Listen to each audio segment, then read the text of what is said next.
बाटे भीतर गरम हमार थर्मामीटर लागे कि तोहरा बुखार बाटे भीतर गरम हमार थर्मामीटर हवा तो बदी करी होइया पलंगिया तकिया लगा के केवड़िया के पाला सटा के पलंगिया पतकिया लगा के केवड़िया के पाला सटा के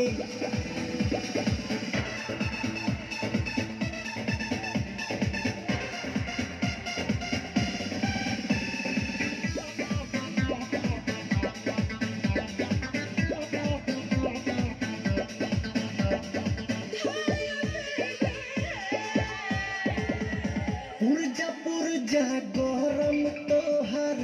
कोना कोना आगी हाथी खालो लागे ताती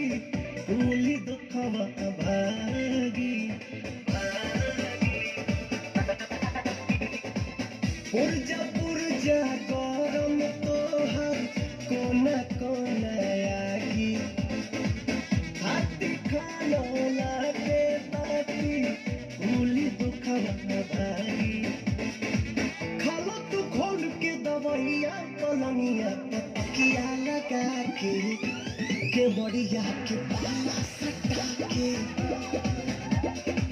हवा दबादी करी होनिया पलंगिया तकिया लगा के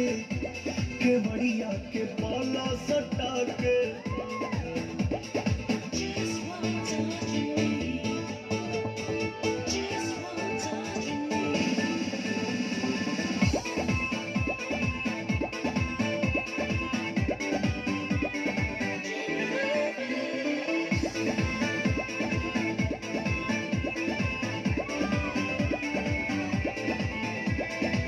मालिश कोई के पालिश करा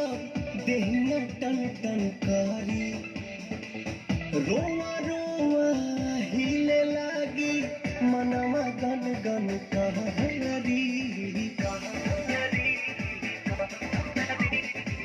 मालिश कोई के पालिश करब